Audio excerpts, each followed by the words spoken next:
Hello! నమస్తే మిత్రులారా! ఈరోజు ఒక ప్రధానమైన విషయాన్ని మీ మీ దృష్టికి తీసుకురాదలుచుకున్నాను. వాస్తవానికి ఇది కొత్త విషయం ఏం కాదు. చాలా సుదీర్ఘ కాలంగా తెలుగు రాష్ట్రాల్లో ప్రధానంగా అటు ఆంధ్రప్రదేశ్‌లో గాని, ఇటు తెలంగాణలో గాని ఒక రకంగా ఇవాళ అది ఒక దేశవ్యాప్తంగా కూడా ఒక సమస్యగా, ఒక రాజకీయ అంశంగా ఉన్నది. అది భారత రాజ్యాంగం 1950 నుంచి ఈ దేశంలో ఉన్నటువంటి షెడ్యూల్ కులాలకు మరియు షెడ్యూల్ ట్రైబ్స్‌కి కేటాయించినటువంటి రిజర్వేషన్‌ల విషయంలో 75 దాదాపు 80 సంవత్సరాల స్వాతంత్ర భారతదేశంలో కేటాయించబడ్డటువంటి ఎస్సీ రిజర్వేషన్లు గాని, ఎస్టీ రిజర్వేషన్లు కానీ, అనుభవంలో అన్ని సామాజిక వర్గాలకు ఆ పట్టికలో చేర్చబడిన లేదా ఆ షెడ్యూల్‌లో చేర్చబడినటువంటి అన్ని ప్రజారాసులకు, అన్ని ప్రజలకి సమానంగా లేదా వాళ్ళకి రావాల్సినటువంటి పద్ధతిలో పంచబడలేదనేటువంటి ఒక వాదనతోని అనేక ఉద్యమాలు జరుగుతున్నాయి దేశవ్యాప్తంగా. ప్రధానంగా తెలుగు రాష్ట్రాలలో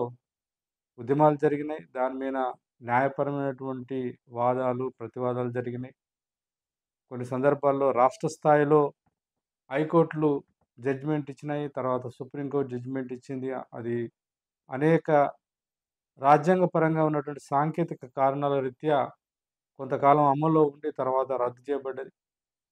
ఏదేమైనప్పటికీ చాలా సుదీర్ఘ కాల ఉద్యమాల ప్రభావం చేత కావచ్చు, లేదా ఇవాళ అధికారంలో ఉన్నటువంటి కేంద్రంలో అధికారం ఉన్నటువంటి బీజేపీ, లేదా రాష్ట్రాలలో ఏ పార్టీ అధికారంలో ఉన్నా కూడా ఆ అంశం పట్ల సానుకూలంగా ఉండడం ద్వారా అది మొత్తంగా సుప్రీంకోర్టు గత సంవత్సరం ఆగస్టు మాసంలో ఒక చారిత్రాత్మకమైనటువంటి జడ్జిమెంట్ ఇవ్వడం జరిగింది. ఆ జడ్జిమెంటు 7 జడ్జిలతో కూడుకున్నటువంటి సుప్రీంకోర్టు కాన్స్టిట్యూషనల్ బెంచ్ ఇచ్చినటువంటిది. దాని ప్రకారము గతంలో సుప్రీంకోర్టే ఇచ్చినటువంటి జడ్జిమెంట్‌ను అది మళ్ళొకసారి సవరిస్తూ కేంద్ర ప్రభుత్వమే షెడ్యూల్ కులాలకు లేదా షెడ్యూల్ ట్రైబ్స్‌లకు కేటాయించినటువంటి రిజర్వేషన్‌లను పంచవలసిన అవసరం లేదు. ఆర్టికల్ 15 క్లాజ్ 4, 16 క్లాజ్ 4 ప్రకారం రాష్ట్ర ప్రభుత్వాలు కూడా ఆయా రాష్ట్రాలలో అందుబాటులో ఉన్నటువంటి ఎస్సీ రిజర్వేషన్‌లను సమన్యాయం కోసం సామాజిక న్యాయ సూత్ర ప్రాతిపదికగా పంచవచ్చన్నటువంటి జడ్జిమెంట్ సారాంశం. దానికి అనుగుణంగా తెలంగాణ రాష్ట్రంలో ప్రధానంగా కాంగ్రెస్ పార్టీ ఈరోజు అధికారంలో ఉంది. ముఖ్యమంత్రి రేవంత్ రెడ్డి గారు చాలా యుద్ధ ప్రాతిపదిక మీద దాని మీద జస్టిస్ షమీం అఖ్తర్ గారి చేత ఒక కమిషన్ ఏసి, కొంత స్టడీ చేసి, తెలంగాణలో ఉన్నటువంటి 59 ఎస్సీ కులాలకు సంబంధించిన 15% రిజర్వేషన్‌లను 3 గ్రూపులుగా విభజించడం జరిగింది. ఇదంతా కూడా మనందరికీ తెలిసినటువంటి విషయమే. అయితే ఇవాళ చర్చనీయాంశం ఏంటంటే, ఏప్రిల్ మాసం 14వ తారీఖు ఏప్రిల్ మాసం 2025 నాడు రాష్ట్ర ప్రభుత్వం అధికారికంగా జనరల్ అడ్మినిస్ట్రేషన్ డిపార్ట్‌మెంటు ఒక జీవోని తీసుకొచ్చింది. లేదా ఒక చట్టం ద్వారా ప్రభుత్వం ఆ ఒక జీవోని తీసుకొచ్చింది. దాని ప్రకారము తెలంగాణలో ఉన్నటువంటి 59 షెడ్యూల్ కులాలను 3 గ్రూపులుగా విభజించడం జరిగింది. దాన్ని గ్రూప్ 1, గ్రూప్ 2, గ్రూప్ 3 కింద విభజన కూడా చేసినారు. ఇందులో ప్రధానంగా తీసుకున్నటువంటి అంశం ఏమిటంటే, జస్టిస్ షమీం అఖ్తర్ గారు రూపొందించినటువంటి ఆ యొక్క గ్రూపింగ్ విధానానికి ప్రాతిపదిక ఏమిటంటే, ఇప్పటిదాకా రిజర్వేషన్‌లను అనుభవించడంలో అత్యంత వెనుకబడినటువంటి సామాజిక వర్గాలను మొదటి గ్రూప్‌గా గుర్తించడం. కొంత మేరకు అవకాశాలను పొందినప్పటికీ అడిక్వేట్‌గా పొందలేకపోయినటువంటి సమూహాలనన్నిటిని కలిపి రెండో గ్రూప్‌గా దాన్ని చేర్చడం. మూడవదేంటంటే, కల్పించబడ్డ రంగంలో కావచ్చు, ఉద్యోగ రంగంలో కావచ్చు, లేదా ఇతరతర రాజకీయ అవకాశాలను కూడా పొందడంలో ఒక మోస్తారు ముందున్నటువంటి సామాజిక వర్గాల్ని కలిపి మూడో గ్రూప్‌గా విభజించడం జరిగింది. తర్వాత కేటాయించబడ్డటువంటి 15% రిజర్వేషన్‌లను మొదటి గ్రూప్‌కు 1%, ఆ రెండవ గ్రూప్‌కు 6%, మూడో గ్రూప్‌కు 5%, మొత్తంగా 15% రిజర్వేషన్‌లను 3 గ్రూపులను విభజించి 3 గ్రూపులకు వారి వారి జనాభా దామాషా ప్రకారం మరియు అవకాశాలు పొందడంలో ఉన్నటువంటి హెచ్చుతగ్గులను ప్రామాణికంగా తీసుకొని రాష్ట్ర ప్రభుత్వము ఈ విభజన చేయడం జరిగింది. కేటగరైజేషన్ చేయడం జరిగింది. క్లాసిఫికేషన్ చేయడం జరిగింది. అయితే ఈ జీవో ప్రకారము 59 కులాలను 3 గ్రూపులుగా విభజించడం విషయంలో బహుశా కేటగరైజేషన్‌ను లేదా వర్గీకరణ వ్యతిరేకిస్తున్నటువంటి వాళ్ళకి తప్ప మొత్తంగా సమాజం దాన్ని ఆహ్వానించింది. అక్కడిదాకా ఎవరికి కూడా అభ్యంతరం ఉండవలసిన అవసరం లేదు. ఈవెన్ వ్యక్తిగతంగా నాకు కూడా అభ్యంతరం ఏం లేదు. అయితే గ్రూపింగ్ చేసిన తర్వాత రాజ్యాంగబద్ధంగా కేటాయించబడ్డటువంటి రోస్టర్ పాయింట్స్‌ని విభజించడంలో ఇవాళ ఏప్రిల్ తర్వాత మే, జూన్, జూలై ఇవాళ ఆగస్ట్ మంత్‌లో ఉన్నాం. ఈ 3 నెలలలో ఒకసారి చట్టం రూపొందించబడి, చట్టం నిర్మాణమై, అది అమల్లోకొచ్చిన తర్వాత ఇప్పుడు జరుగుతున్నటువంటి అది విద్యావకాశాల విషయంలో కావచ్చు, అంటే స్కూలింగ్ నుంచి మొదలుకుంటే విశ్వవిద్యాలయ స్థాయి వరకు జరుగుతున్నటువంటి అది టెక్నికల్ ఎడ్యుకేషన్ కావచ్చు, మెడికల్ ఎడ్యుకేషన్ కావచ్చు, లేదా సాంప్రదాయ విద్యా వ్యవస్థలో భాగంగా ఎంఏ కావచ్చు, ఎంఫిల్ కావచ్చు, పీహెచ్‌డీ కావచ్చు, ఏదైనా విద్యా అవకాశాలు మొత్తంగా. పంపకంలో విషయంలో కావచ్చు, లేదా రేపు రాష్ట్ర ప్రభుత్వము ఉద్యోగ కల్పనలో భాగంగా వివిధ రకాల ఆహ్, ఉద్యోగాల నోటిఫికేషన్‌కి ఎళ్ళినప్పుడు జరగబోయేటువంటి పరిణామాల విషయంలో మాల సామాజిక వర్గానికి సంబంధించినటువంటి కొన్ని సంఘాలు, వ్యక్తులు, సంస్థలు ఒక న్యాయపరమైనటువంటి వాదనను బయటికి తీసుకొస్తున్నారు. ఆఫ్‌కోర్స్ అది ఒక ప్రజా ఉద్యమంగా నిర్మాణమయ్యి, ఇవాళ తెలంగాణలో ఉన్నటువంటి పౌర సమాజాన్ని లేదా రాజకీయ పార్టీలను చాలా తీవ్ర స్థాయిలో ప్రభావితం చేసే విధంగా దానికి నిర్మాణాలు లేకపోవడం ద్వారా బహుశా వారు తీసుకొస్తున్న వాదన న్యాయమైనప్పటికీ, ఇప్పటికీ సభ్య సమాజం కానీ, పౌర సమాజం కానీ, లేదా రాజకీయ పార్టీలు గానీ దాన్ని పెద్దగా దాని పట్ల ఒక శ్రద్ధ చూయించినట్టు కనబడట్లేదు.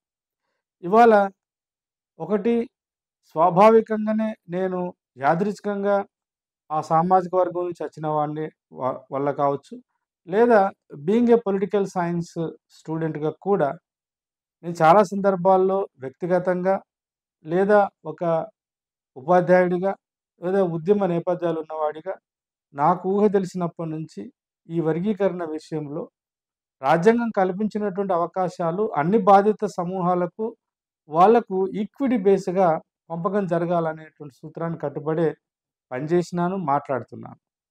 అందులో ఎవరికి అనుమానం ఉండవలసిన అవసరం లేదని చెప్పేసి విజ్ఞప్తి చేస్తున్నాను. అయితే ఈ గ్రూపింగ్‌లో వచ్చినటువంటి పంపకం రోస్టర్ పాయింట్‌ని పంపకంలో రాష్ట్ర ప్రభుత్వము గ్రూప్ 1కు మొత్తంగా మనకు 100 రోస్టర్ పాయింట్ అనేది ఉంటది. అందరికీ తెలిసిన విషయమే. విద్యా అవకాశాలు కల్పించడంలో కావచ్చు, ఉద్యోగ అవకాశాలు కల్పించడంలో ప్రధానంగా ఇవాళ భారత రాజ్యాంగం యొక్క మౌలిక సూత్రాలకు అనుగుణంగా 100 రోస్టర్ పాయింట్ అనేది ఉంటది. ఈ 100 రోస్టర్ పాయింట్‌లో 15 రోస్టర్ పాయింట్స్‌ను 1 నుంచి మొదలుకుంటే 100 లోపు మిగతా సామాజిక వర్గాలకు కల్పించబడేటువంటి రోస్టర్ అవకాశాలతో పాటుగా ఈ షెడ్యూల్ కులాలకు గూడా 1 నుంచి మొదలుకుంటే 100 లోపు రకరకాల సంఖ్యలు వీటికి కేటాయించబడడం జరిగింది. కానీ ఇక్కడ జరిగినటువంటి లేదా రేపు భవిష్యత్తులో జరగబోయేటువంటి ప్రధానమైనటువంటి నష్టం ఏమిటి? వాస్తవానికి ఈ విషయంలో కొంత ప్రజాస్వామికంగా ఆలోచించేటువంటి మాదిగ సామాజిక వర్గం నుంచి ఎదిగొచ్చినటువంటి రాజకీయ నాయకులు కావచ్చు, బుద్ధిజీవులు కావచ్చు, మేధావులు కూడా ఈ విషయం పట్ల కొంత ప్రజాస్వామిక దృక్పథంతోని ఆలోచించాలనేది కూడా నేను వారికి విజ్ఞప్తి చేస్తున్నా. అలాగే పౌర సమాజం కూడా. అట్లాగే ముఖ్యంగా రాజకీయ పార్టీలు ప్రధానంగా నేను ఇప్పుడు చెప్పబోయేటువంటి విషయాల పట్ల కొంత మానవతా దృక్పథంతోని, లేదా సామాజిక న్యాయ సూత్రాన్ని అన్ని సామాజిక వర్గాలకు సమానంగా, సార్వత్రికంగా అన్వయించాలనేటువంటి దృక్పథం ఉన్న ఎవరైనా కూడా ఈ విషయాన్ని కాస్త ఆలకించవలసిన అవసరం ఉంటదని చెప్పేసి నాకనిపిస్తుంది. గ్రూపింగ్ చేసినారు. గ్రూప్ 1 అనేటువంటి దాంట్లో ఉండేటువంటి సామాజిక వర్గాలకు 7వ రోస్టర్ పాయింట్‌ని కేటాయించడం జరిగింది. మనకు రోస్టర్ పాయింట్‌లో మనందరికీ తెలుసు. మొత్తం కేటాయించబడ్డ రోస్టర్ పాయింట్‌లో 33% ఆఫ్ రిజర్వేషన్ ప్రత్యేకంగా ఆయా సామాజిక వర్గాలకు సంబంధించిన స్త్రీలకు లేదా మహిళలకు కల్పించవలసి ఉంటుంది. అట్లా ఎస్సీలలో కూడా కేటాయించబడ్డ 15 రోస్టర్ పాయింట్‌లలో 33% కంపల్సరీ. అది విద్యా అవకాశాలు కావచ్చు, ఉద్యోగ అవకాశాలు కావచ్చు, అది ఏ రకమైన అవకాశమైనా కావచ్చు. స్కూల్ స్థాయి అడ్మిషన్ కావచ్చు, లేదా యూనివర్సిటీ స్థాయి అడ్మిషన్స్ కావచ్చు, లేదా అటెండర్ నుంచి మొదలుకుంటే గ్రూప్ 1 స్థాయి ఉద్యోగాల వరకు కూడా ఇదే రోస్టర్ పాయింట్ వర్తిస్తుంది. ఈ ఉన్నటువంటి ఎస్సీలకి కేటాయించబడ్డ రోస్టర్ పాయింట్లలో గ్రూప్ 1 వాళ్ళకి 7వ రోస్టర్ పాయింట్‌ని కేటాయించడం జరిగింది. 7వ రోస్టర్ పాయింట్ ఏంటనంటే జనరల్, అంటే ఎస్సీలకు సంబంధించిన లేదా గ్రూప్ 1లో ఇప్పుడు రాష్ట్ర ప్రభుత్వం చేర్చినటువంటి ఆ సామాజిక వర్గాలకు సంబంధించినటువంటి ఏ కులం నుంచి అయినా కూడా ఎవరైనా, అటు స్త్రీలు గాని, ఇటు పురుషులు గాని, ఎవరైనా కూడా ఆ గ్రూప్ 1కి కేటాయించబడేటువంటి అవకాశాన్ని పొందడానికి వాళ్ళు అర్హులని దాని అర్థం.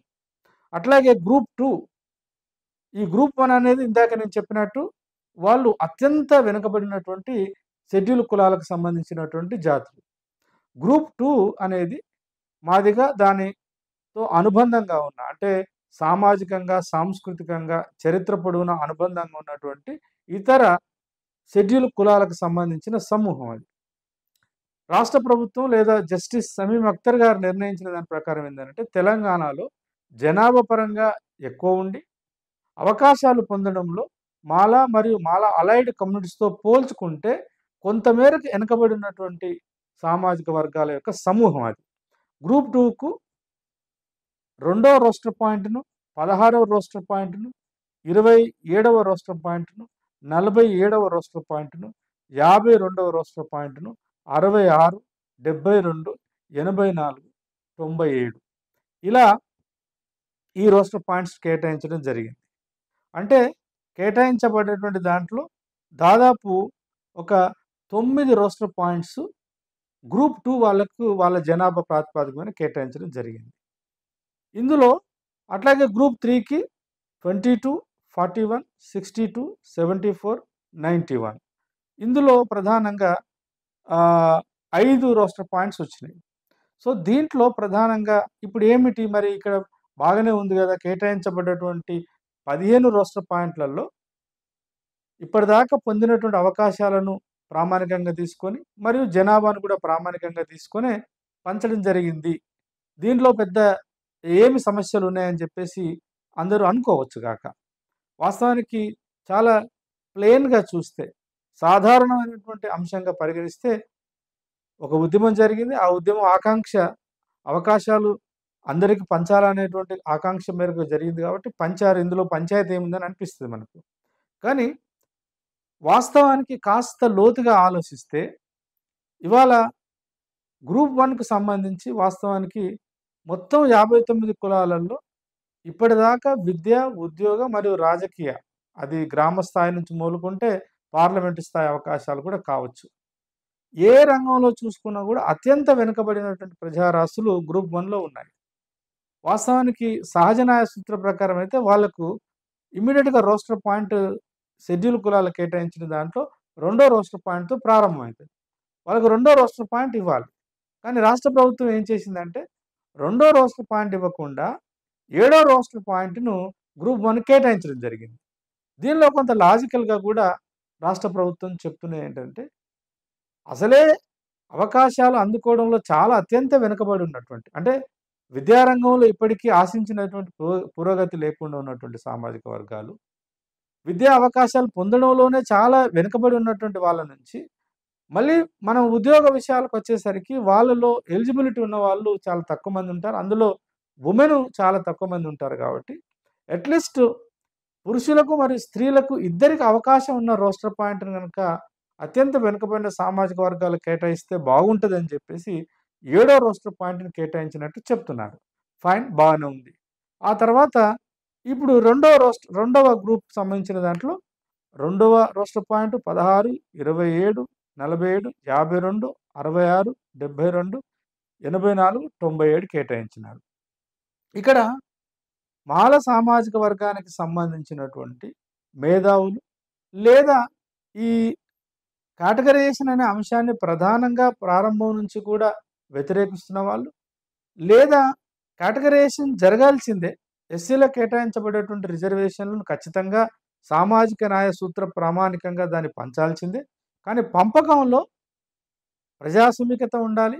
సామాజిక న్యాయ అనేటువంటి సిద్ధాంతము ఆచరణలో 100కు 100% ఆచరణాత్మకంగా ఎవరికి నష్టం లేకుండా, ఎవరికి లాభం లేకుండా జరగాలని ఆశించే వాళ్ళ పాయింట్ ఆఫ్ వ్యూలో నుంచి చూసినా కూడా ఇక్కడ ఒక సమస్య వస్తుంది.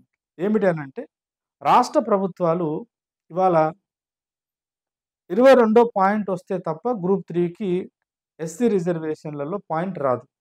అంటే 22, 41, 62, 77, 91 కేటాయించినారు. దీనిలో ఏమిటి అనంటే పాయింట్ ఇక్కడ చాలా మౌలికమైన అంశము మేము ముందుకు తీసుకురాదలుచుకున్నాం. ఆ మౌలికమైన అంశం ఏంటంటే 22 పాయింట్ వచ్చేంత వరకు దాకా గ్రూప్ 3 వాళ్ళకు అవకాశాలు లేవు. అంటే ఒకవేళ గ్రూప్ 3లో ఎదిగొచ్చినటువంటి లేదా గ్రూప్ 3లో ఆ మాల మరియు మాల అలైడ్ కమ్యూనిటీగా చేర్చబడ్డ 25 కులాలు, మొత్తం 26 కులాలు ఉన్నాయి దాంట్లో.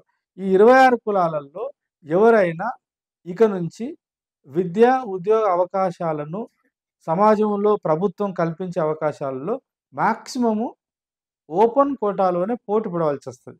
22 పాయింట్ వచ్చేంత వరకు దాకా.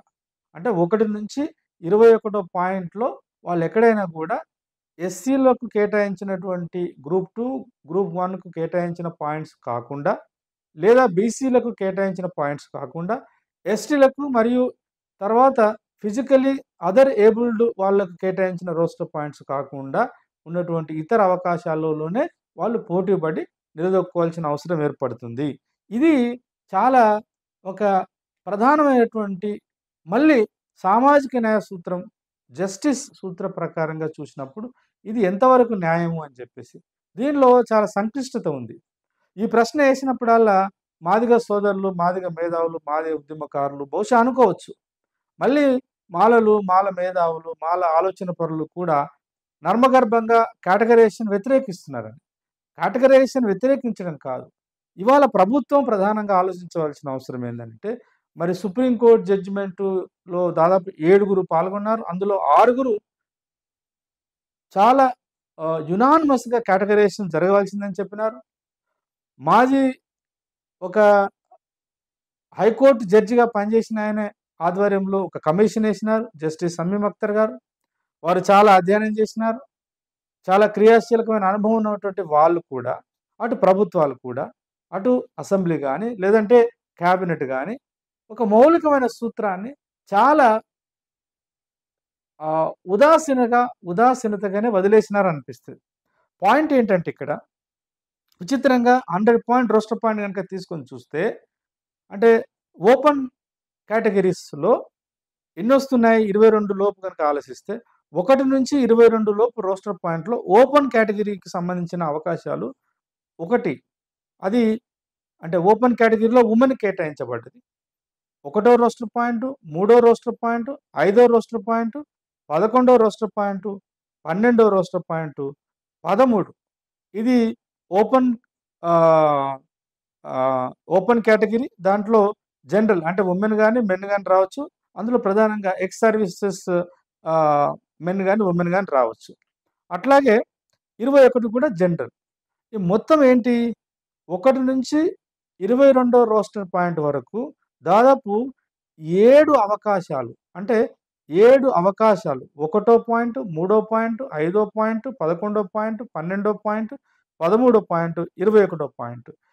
7 అవకాశాలు. అంటే 5 పాయింట్స్‌లేమో జనరల్. అంటే ఓపెన్ కేటగిరీకి సంబంధించిన దాంట్లో స్త్రీలు గాని, పురుషులు గాని 5 అవకాశాలు పొందిన తర్వాత, అట్లాగే ఓపెన్ కేటగిరీకి సంబంధించిన 2 వుమెన్ అవకాశాలు పొందిన తర్వాత కానీ ఎస్సీలలో ఉన్నటువంటి మాల అలైడ్ కమ్యూనిటీస్ ఒక అవకాశం పొందడానికి అవకాశం లేకుండా పోయింది. అంతేకాదు, ఈ మధ్య కాలంలో కేంద్ర ప్రభుత్వం చాలా ఆగమేఘాల మీద తీసుకొచ్చినటువంటి economic weaker sections EWS reservation ప్రకారం కూడా తెలంగాణలో 2 అవకాశాలు వాళ్ళకొస్తున్నాయి. 9వ రోస్టర్ పాయింట్ మరియు 17వ రోస్టర్ పాయింట్. 9వ రోస్టర్ పాయింట్ వచ్చేసి జనరల్, 17 వచ్చేసి ఉమెన్, అది ఈడబ్ల్యూఎస్. అట్లాగే బీసీలకు కేటాయించబడేటువంటి పాయింట్లో కూడా బీసీఏ కమ్యూనిటీలో 2 అవకాశాలు తీసుకుంటున్నారు. బీసీబీలో రోస్టర్ పాయింట్ 10 ఒక అవకాశం, బీసీసీకి రోస్టర్ పాయింట్ 14 ప్రకారం ఒక అవకాశము, బీసీడి రోస్టర్ పాయింట్ 18 అది ఉమెన్కి కేటాయించినారు ఒక పాయింట్. అట్లాగే బీసీఈ రోస్టర్ పాయింట్ 19 ఒకటి. దాదాపు బీసీలకు సంబంధించిన వాళ్ళు కూడా 6 అవకాశాలు తీసుకుంటున్నారు. ఈడబ్ల్యూఎస్ వాళ్ళు 2 అవకాశాలు, ఓపెన్ కమ్యూనిటీస్కి సంబంధించిన వాళ్ళ ఓపెన్ కాంపిటీషన్లో వచ్చేటువంటి అన్ని కులాలకు సంబంధించిన వాళ్ళు పోటీ పడే దాంట్లో 7. అంటే ఇవాళ ఎన్ని రోస్టర్ పాయింట్స్ పోయిన తర్వాత ఎస్సీ, మాలా మరియు మాలా అలైడ్ కమ్యూనిటీలకు ఎన్ని అవకాశాలు వస్తున్నాయో మీరు గమనించవచ్చు.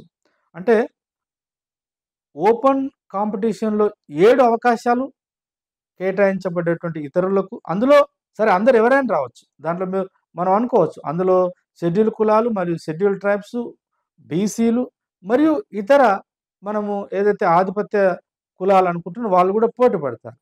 ఆచరణాత్మకంగా చూసినప్పుడు చాలా సందర్భాల్లో ఓపెన్ కాంపిటీషన్ అని అంటే అవి in other way they are consider as of they are reserved for the upper caste communities. ఆచరణలో అది విద్యా అవకాశాలు కావచ్చు, ఉద్యోగ అవకాశాలు కావచ్చు, లేదా ఈవెన్ రాజకీయ అవకాశాల్లో కూడా ఓపెన్ కాంపిటీషన్ అన్నప్పుడు కంపల్సరీ ఈ రెడ్డి, వెల్మ, కమ్మ, లేదంటే బ్రాహ్మణ లేదా వైశ్య, ఇతర అంటే రిజర్వేషన్లకు అవకాశం లేని సమూహాలకే రిజర్వేషన్లుగా అవి పరిగణిస్తారు. ఇప్పుడు పాయింట్ ఏంటంటే ఇక్కడ రోస్టర్ పాయింట్ 22 వరకు కూడా ఎస్సీలలో 3వ గ్రూపుగా ఉన్నటువంటి వాళ్ళకి అవకాశం రాకుండా పోతుంది. మరి దీనికి ఎవరిని బాధ్యత చేయాలి? ఖచ్చితంగా నా దృష్టిలో అయితే రాష్ట్ర ప్రభుత్వాన్ని లేదా కేంద్ర ప్రభుత్వాన్ని బాధ్యత చేయాల్సి వస్తుంది. ఎందుకనంటే సహజ న్యాయ సూత్ర ప్రకారం కూడా ఎస్సీలు అనేవాళ్ళు ఇప్పుడు చాతుర్వర్ణ వ్యవస్థ ప్రకారం చూసుకున్న, కుల దొంతర్ల వ్యవస్థలో భాగంగా చూసుకున్నా కూడా అది సహజ న్యాయ సూత్ర ప్రకారం అయినా కావచ్చు, లేదా సామాజిక న్యాయ సూత్ర ప్రకారం అయినా కూడా ఏ గ్రామాన్నైనా ఏ ప్రాంతాన్నైనా మనం ఒక కేస్ స్టడీగా తీసుకొని చూస్తే ఇప్పటికీ అవమానాలతోని బాధపడుతున్న వాళ్ళు, అనేక కొత్త రూపాలలో నష్టపోతున్నటువంటి మొత్తం సమూహాలలో ఎస్సీలు ఉన్నారు. ఎస్సీలు అంటే అందులో మాలలు వస్తారు, మాదిగలు వస్తారు, ఇతర సబ్బండ దాదాపు 58 కులాలు 57 కులాలు కూడా వస్తాయి. మరి బీసీలతో పోల్చినప్పుడు, ఓసీలతో పోల్చినప్పుడు తప్పకుండా సామాజికంగా మరియు విద్యాపరంగా ఇప్పటికీ వెనుకబడి ఉన్నటువంటి మాలలను బీసీలతో కానీ ఓసీలతో సంబంధం లేకుండా దాదాపు ఓసీలు 7 అవకాశాలు పొందిన తర్వాత, బీసీలు 6 అవకాశాలు పొందిన తర్వాత, ఓసీలలో మరియు ఈడబ్ల్యూఎస్ రిజర్వేషన్ 2 అవకాశాలు పొందిన తర్వాత కానీ వాళ్ళకు ఒక అవకాశం, అందులో మళ్ళీ మాలా అలైడ్ కమ్యూనిటీలలో ఉమెన్కు అవకాశం వస్తుంది.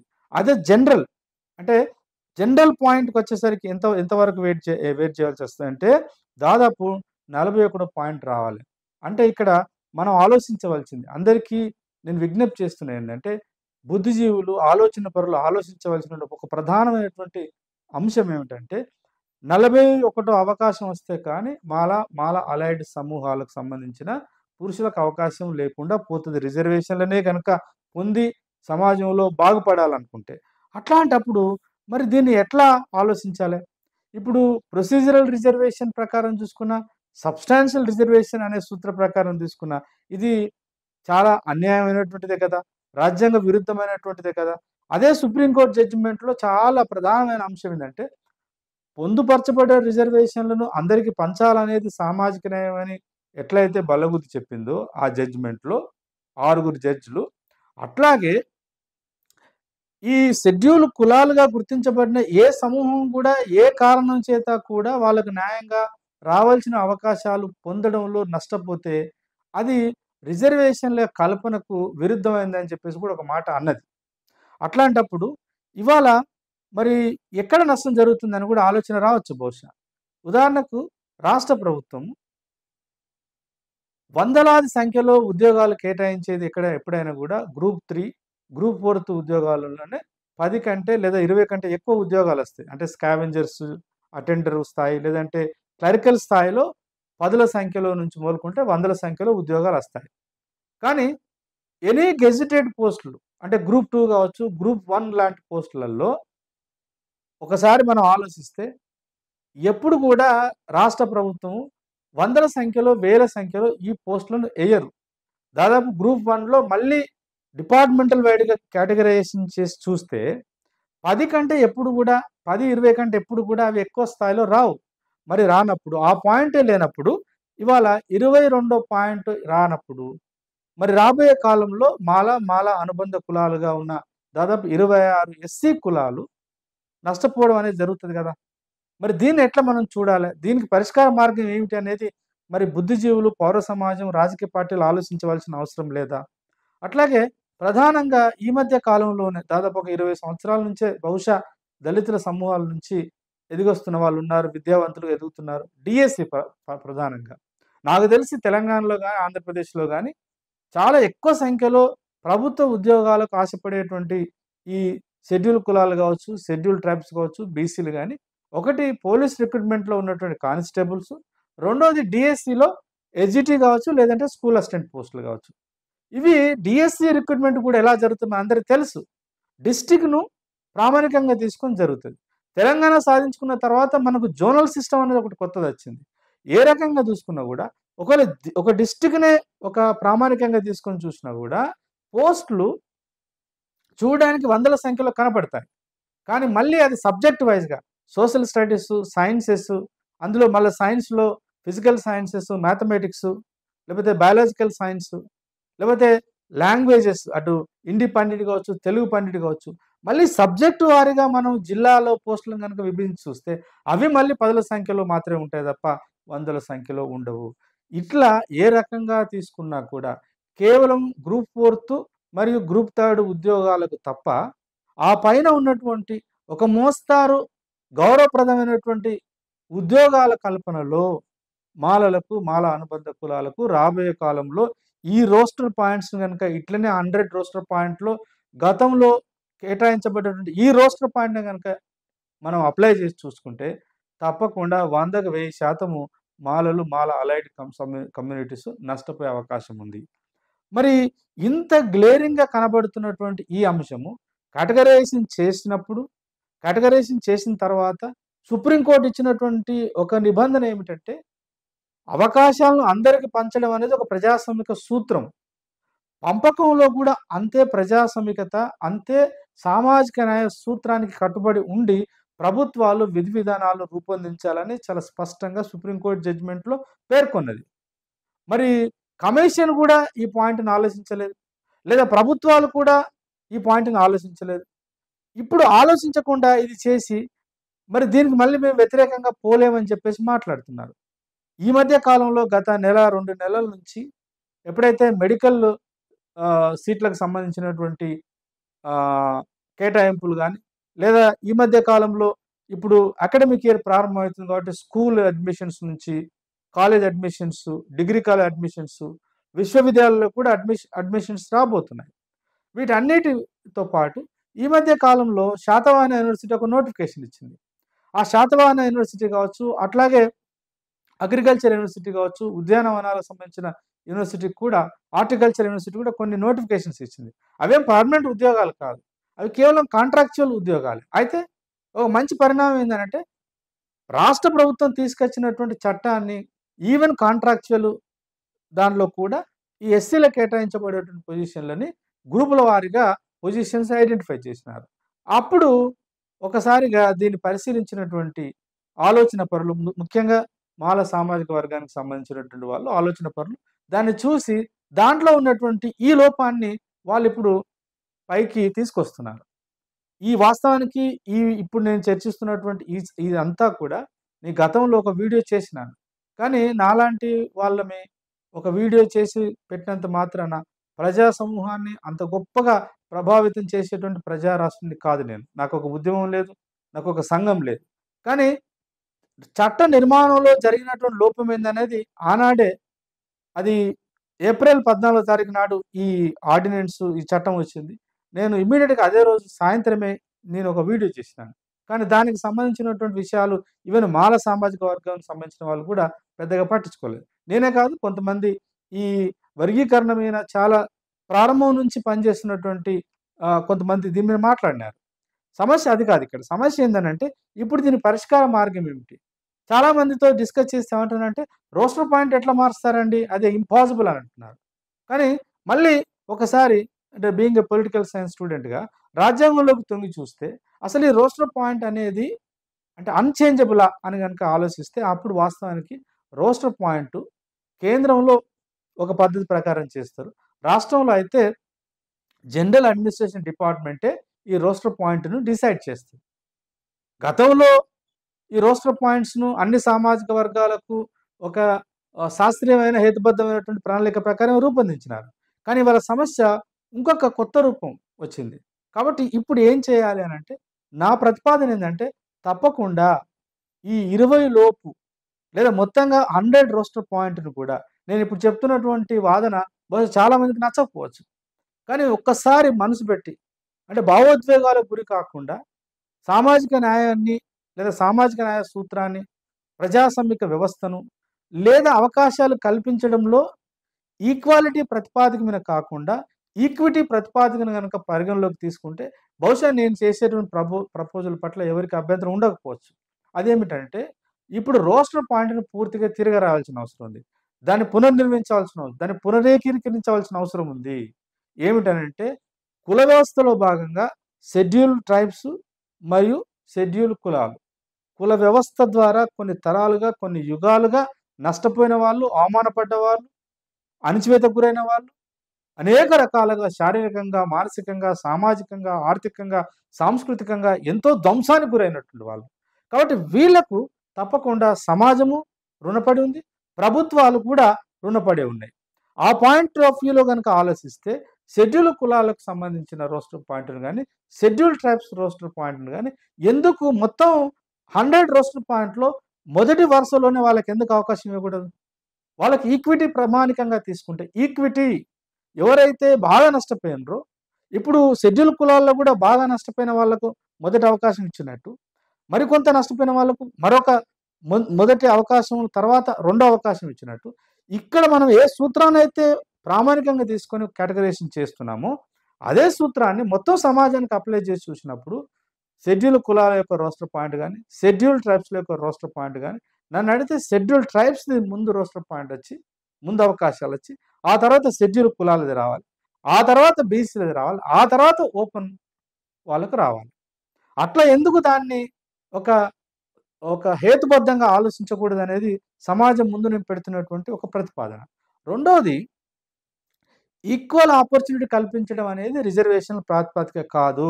చాలామంది తప్పుడు అవగాహనతోని ఆలోచిస్తారు. ఈక్వాలిటీ కాదిక్కడ. ఈక్విటీ.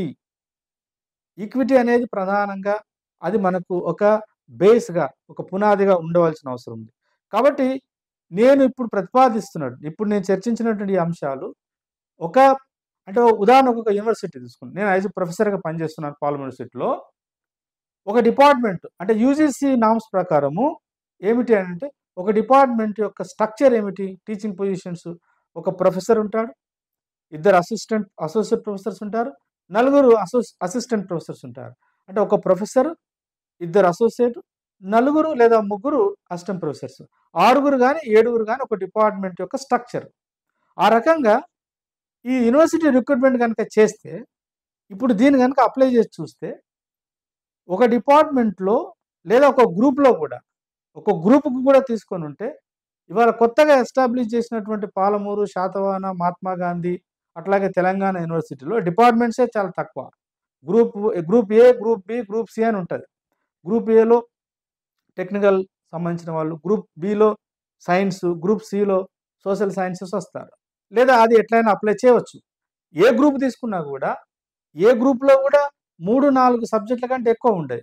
3, 4 సబ్జెక్టుల కంటే ఎక్కువ ఉండకుంటే 7 + 7 14, 14 + 7 21. అంటే 3 గ్రూపులు ఉంటే తప్ప ఒక అవకాశము ఈ గ్రూప్ 3కి రాదు. అంటే ఏమిటి? 35కో 30 సంవత్సరాలకో 35 సంవత్సరాలకో ఒక షెడ్యూల్ కులాలలో భాగమైనటువంటి ఎస్సీ, మాల అనుబంధ కులాల్లో ఒక్క వుమెన్‌కు ఒక్కసారి అవకాశం వస్తే మళ్ళీ ఆ డిపార్ట్మెంట్‌లో ఆ వుమెన్ గాని లేదా మళ్ళీ 41 అవకాశం రావాలనంటే మళ్ళీ ఒక 30 సంవత్సరాలు. అంటే ఒక డిపార్ట్మెంట్‌లో ఎస్సీ గ్రూప్ 3కి సంబంధించిన వాళ్ళ యొక్క ప్రాతినిధ్యం రావాలంటే దాదాపు ఒక 30 సంవత్సరాల నుంచి మళ్ళొక 30, 60 లేదా 70 సంవత్సరాలు వేచి చూస్తే తప్ప అక్కడ అవకాశం రాదు. మీరనుకోవచ్చు, కొంతమంది అనుకోవచ్చు. ఉదాహరణకు ఉస్మానియా లాంటి లేదా కాకతీయ లాంటి వెల్ ఎస్టాబ్లిష్డ్ యూనివర్సిటీస్ దగ్గర తప్పకుండా ఎక్కడో దగ్గర అవకాశం వస్తది. కానీ నా ప్రతిపాదన ఏందనంటే దాదాపు ఓసీలకు 7 అవకాశాలు ఇస్తున్నాం గదా! బీసీలకు ఈడబ్ల్యూఎస్‌కు 2 అవకాశాలు ఇస్తుందిగా ప్రభుత్వం. బీసీలకు 6 అవకాశాలు ఇచ్చిన తర్వాత కానీ 7 అవకాశాలు, 2 అవకాశాలు ప్లస్ 6 అవకాశాలు. ఈ మొత్తం అవకాశాలు కల్పించిన తర్వాత కానీ నీకు ఎస్సీలలో భాగంగా ఉన్నటువంటి గ్రూప్ 3 వాళ్ళకి ఒక అవకాశం వస్తుంది. మరి ఇది ఎంత మేరకు ప్రజాస్వామికమైనటువంటిది? ఇది ఏ సామాజిక న్యాయ సూత్రాలను ఇది నిజంగా తనలో ఒడబరుచుకొని, తనలో ఇమిడ్చుకొని వీళ్ళు న్యాయం చేసినట్టు మనం భావించవలసొస్తది. కాబట్టి ఇవాళ సమాజం, ముఖ్యంగా బుద్ధిజీవులు, రాజకీయ పార్టీలు, ప్రభుత్వాలు ఆలోచించవలసింది ఇది చాలా ప్రధానమైన అంశం. దీన్ని కేవలము 2 సమూహాల మధ్య, మాలలు, మాదిగల మధ్య ఒక అంటే ఒడవడి పంచాయతీగా చూడకూడదు. ఆ 2 కులాలకు సంబంధించిన వ్యవస్థ కాదిది.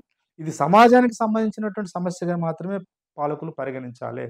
తక్షణమే డెఫినిట్‌గా కేటాయించబడ్డటువంటి 15% రిజర్వేషన్‌లను అందరికి పంచాలి. పంచింది గవర్నమెంట్.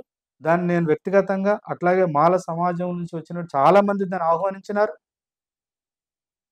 కానీ పంపకంలో ఈ రోస్టర్ పాయింట్ల కేటాయింపులో జరగబోయేటువంటి నష్టాన్ని కనీసం ఇప్పుడైనా ప్రభుత్వాలు పెడచెవిన పెట్టకుండా ఇమ్మీడియేట్‌గా దీన్ని టేకప్ చేసి ఎస్సీలలో ఉన్నటువంటి ఏ సామాజిక వర్గానికి కూడా మాలలు, మాదిగల పట్ల గాని, మాదిగలు ఇతరుల పట్ల గాని లేదా మాదిగలతో పోల్చుకుంటే అనేక సంవత్సరాలుగా, కొన్ని యుగాలుగా, కొన్ని తరాలుగా మాలలతోని, మాదిగలతోని అంటరాని జాతులుగా చూడబడ్డ అనేక జాతులున్నాయి. వాళ్ళకు కూడా ఒక ఆత్మన్యూనతా భావం, నష్టపోయినం అనే భావన అనేది లేకుండా ఇవి భవిష్యత్తులో మళ్ళీ కలిసి ఒక ఉమ్మడి శక్తిగా లేదా అన్నదమ్ములుగా కలిసి ఉండడానికి కావాల్సినటువంటి సంపూర్ణమైన ఎస్సీ కేటగరైజేషన్ విధానాన్ని రూపొందించాల్సిన అవసరం ఎంతైనా ఉంది.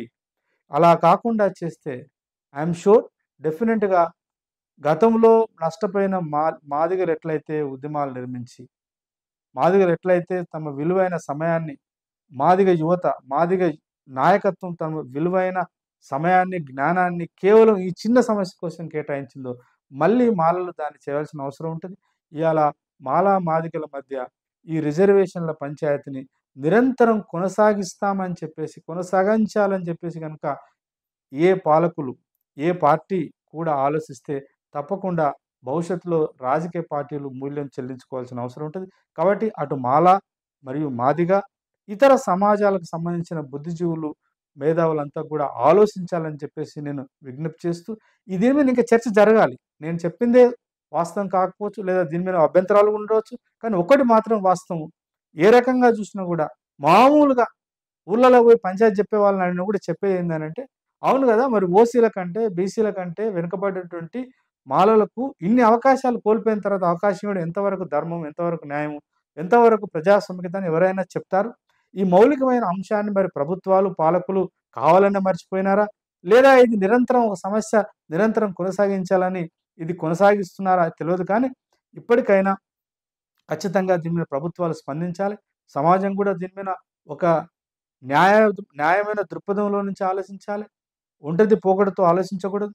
రెండోది ప్రధానంగా మాల సామాజిక వర్గాలకు సంబంధించినటువంటి ఉద్యోగస్తులు కావచ్చు, ఎదిగొచ్చినటువంటి ఆహ్, మేధావులు కావచ్చు, ఆలోచన పరులు కూడా ద్వేషభావంతో కాకుండా ఈ సమస్యను ఎట్లా సామరస్యపూర్వకంగా మన కొట్లాటంతా ప్రభుత్వంతోని ఉండాలి తప్ప, మన సోదరులైనటువంటి మాదిగల మీదనో లేదా ఇతరుల మీదనో పెట్టుకొని ఒక అజ్ఞానంలో అశాస్త్రీయంగా, ఒక అహేతుకంగా ప్రవర్తించడం ద్వారా మనకే నష్టం జరుగుతుంది కాబట్టి, మన టార్గెటు మనం ప్రభుత్వాన్ని, సమాజాన్ని ఇవాళ మనకు బాధ్యులుగా చేసుకోవాల్సిన అవసరం ఉంది. అటువైపు అటు మాలలు, మాల మేధావులు అట్లాగే మొత్తం సమాజము ఆలోచించాలని ఆలోచిస్తారని ఆశిస్తూ సెలవు.